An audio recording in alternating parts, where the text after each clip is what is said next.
ورحمۃ اللہ وبرکاتہ۔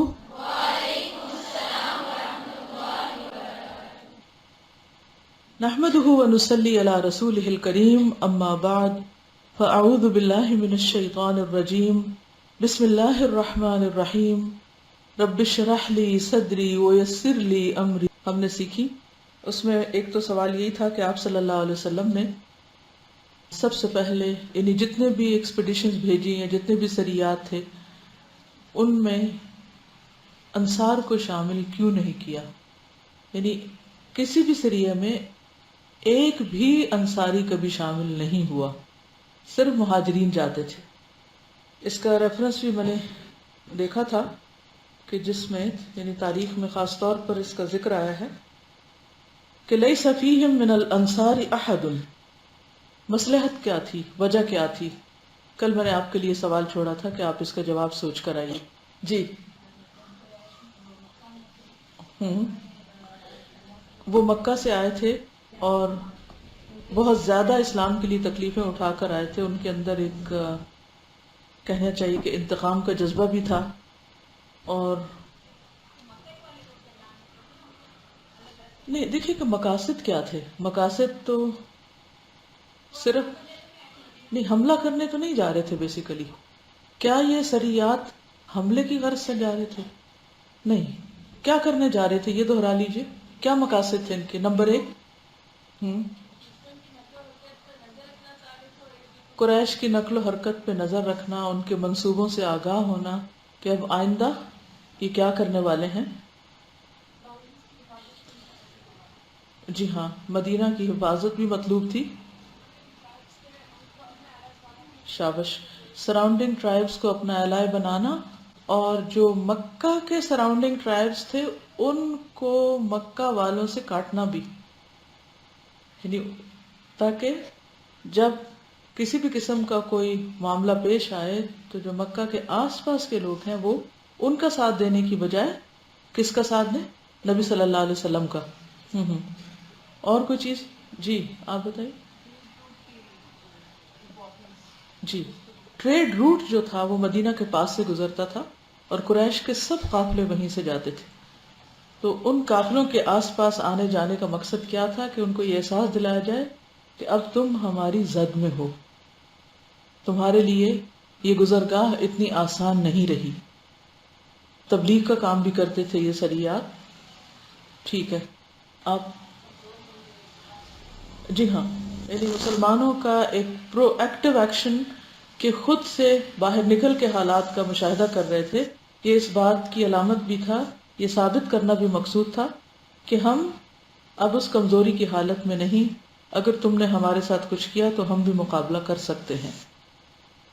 ٹھیک ہے، اب ان اسباب اور ان وجوہات کو دیکھ کر جب ہم دیکھتے ہیں کہ آپ صلی اللہ علیہ وسلم نے صرف مہاجرین کو اس کام کے لیے منتخب کیا، تو اس کی ایک بنیادی وجہ تو جسے انہوں نے ذکر کیا کہ یہ ہو سکتی ہے کہ پہلا ٹکراؤ قریش کا مہاجرین کے ساتھ ہی تھا، انصار کے ساتھ نہیں تھا۔ سمجھ آئی یہ بات؟ انہوں نے ہی مکہ سے نکالا تھا کس کو؟ مہاجرین کو۔ تو آپ کیا چاہتے تھے کہ جن کے ساتھ ابتدائی طور پر ٹکراؤ ہوا ہے انہی تک ہی یہ ٹکراؤ رہے، انصار ابھی اس میں شریک نہ ہو، انصار ابھی پیچھے رہے، یعنی ابھی اٹ واز ٹو ارلی کہ انصار ایک مقابلے کی کیفیت میں آ جائے۔ ٹھیک ہے، کسی نے کل یہ لکھ کر دیا تھا کہ مہاجر صحابہ کی تربیت مشکلات کی بھٹی میں تپ کر ہو چکی تھی۔ انصار صحابہ ایثار کا مظاہرہ کر رہے تھے، مگر نبی صلی اللہ علیہ وسلم تدریج کے اصول کے تحت ابھی انہیں مزید امتحان میں نہ ڈال رہے تھے۔ دس از اے گڈ آنسر۔ ٹھیک ہے، یعنی جو تربیت مہاجرین کی ہو چکی تھی، جتنی مشکلات مہاجرین برداشت کر چکے تھے، وہ ابھی انصار نے تو نہیں کی۔ انصار کے لیے تو ابھی دین نیا تھا۔ ایک اور وجہ بھی ہے، بات یہ ہے کہ نبی صلی اللہ علیہ وسلم نے ایک اور موقع پر فرمایا تھا کہ الائمۃ من قریش، آئندہ قیادت کن کے ہاتھوں میں ہوگی؟ آپ کے بعد کون لیڈرز ہوں گے؟ قریش۔ تو جو لیڈر ہے یا جن کو ایک ہائر لیول کی رسپانسبلٹی دی جانے والی ہے، پھر السابقون السابقون جب سابق انسان کو بننا ہوتا ہے، مقرب بننا ہوتا ہے، اس کے لیے قربانی بھی اتنی دینی ہوتی ہے، اس کو پھر ایک انیشیٹو بھی لینا ہوتا ہے، اس کو آگے بڑھ کے کام بھی کرنا ہوتا ہے. یہ تو نہیں کہ بڑے آپ بن جائیں اور قربانی کے وقت کسی اور کو پیش کر دیں. قربانی بھی پھر آپ ہی کو کرنی ہوتی ہے. ٹھیک ہے، چلیے اور کوئی چیز جو کل کے لیسن میں سے آپ نے سیکھی ہو؟ السلام علیکم. کل کا جو لیسن تھا اس میں 3 چیزیں جیسے بعد میں ریویو کر رہی تھی تو مجھے بہت ڈومینیٹنگ نظر آئیں.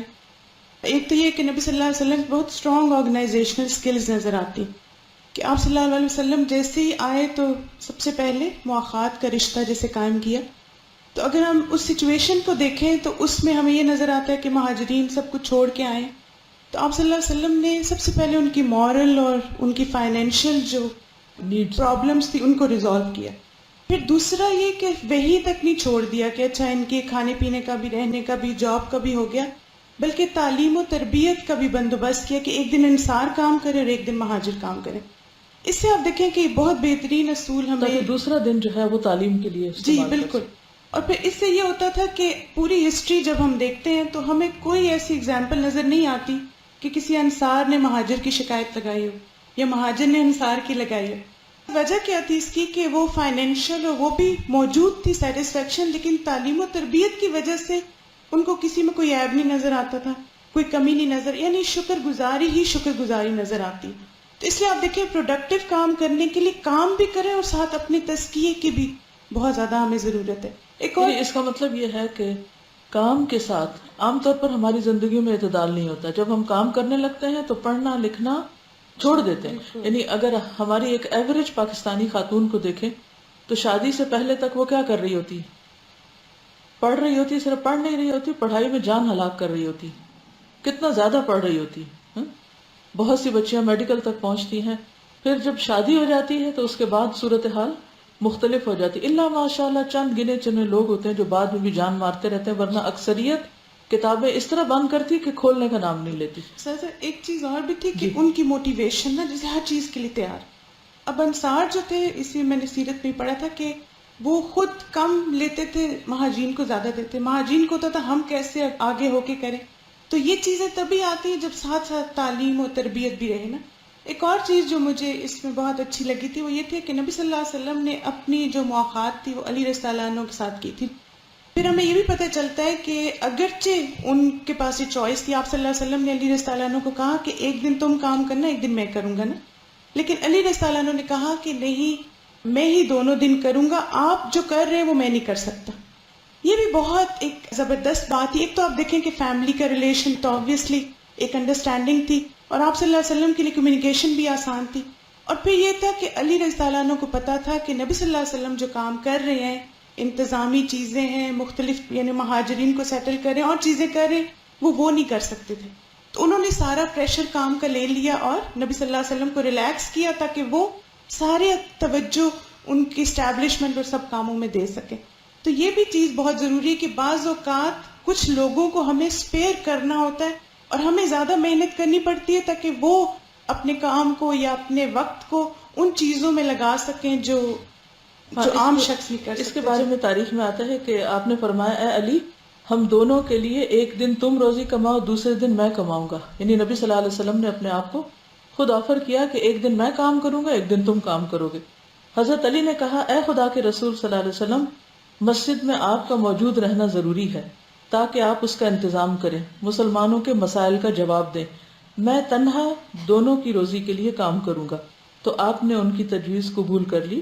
اس طرح حضرت علی روزانہ صبح روزی کمانے کے لیے نکل جاتے تھے.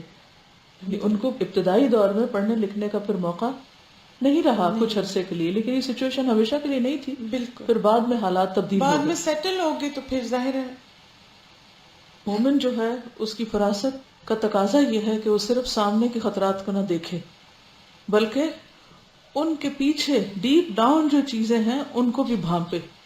نبی صلی اللہ علیہ وسلم کا رول اس پورے عرصے میں جب تک جنگ بدر ہوتی نہیں، اس پارٹ کو عام طور پر ہسٹورینز جو ہے نا وہ کوئکلی مینشن کر جاتے ہیں اور اس سے گزر جاتے ہیں. یہ جو پریپریٹری پیریڈ ہے یا سیٹلنگ پیریڈ ہے جو مدینہ میں آ کر، اس میں آپ فارغ نہیں بیٹھے. آپ نے ان تمام چیزوں کا اندازہ کیا کہ آئندہ کے لیے، یعنی ایسی پلاننگ تھی کہ آئندہ کے لیے کہاں کہاں کیا مشکلات ہو سکتی اور ان کا سدباب کس طرح کیا جائے، ان کا علاج کس طرح کیا جائے. لہٰذا کہیں پر آپ صلح کے معاہدے کر رہے ہیں، کہیں پر آپ دستے بھیج رہے ہیں اور خبرگیری کر رہے ہیں، اور پھر مدینہ کو اندر سے کس طرح اسٹرانگ کیا، مواخات کے اندر کس طرح لوگوں کو ایک دوسرے کا بھائی بھائی بنایا کہ کافی عرصے تک نہ صرف یہ کہ وہ ایک دوسرے کے مال اور گھر میں شریک رہے بلکہ وراثت تک میں وہ شرکت کرتے رہے. یعنی اتنا کلوز جو تھا ان کو آپس میں نٹ کر دیا گیا ریلیشن شپ میں. تو اندر کی سرحدیں محفوظ ہوئی، اندر جو دوسرے یعنی کہ نان مسلمز تھے ان کے ساتھ معاہدے کیے، ان کو ساتھ ملایا، باہر لوگوں کو ساتھ ملایا. تو یہ ساری چیز جو ہے یہ پھر بنیاد بنتی ہے الٹیمیٹ کامیابیوں کی. کہ ہم ہمیشہ کہتے ہیں نا کہ وہ اتنے کم عرصے میں اسلام ہر جگہ پھیل گیا اور اسلام اسٹیبلش ہو گیا یا دین قائم ہو گیا، اور آج نصف صدی سے بھی زیادہ ہو جاتا ہے اور دین قائم نہیں ہو پاتا، جبکہ ہر کوئی یہ نعرے لگا رہا ہے. تو بنیادی بات یہی ہے کہ ہم جو کچھ بھی کرتے ہیں عموماً ایموشنل ہو کے کرتے ہیں، یا دنیا کے لیے کرتے ہیں یا کچھ ذاتی مفادات کے لیے کرتے ہیں، لہذا اس کام میں کوئی برکت نہیں ہوتی. تو یہ جو آپ صلی اللہ علیہ وسلم کی لیڈرشپ کا یہ حکیمانہ پہلو ہے یہ قابل غور ہے اور جو عملی صورتحال ہے. چلیے آگے چلتے ہیں.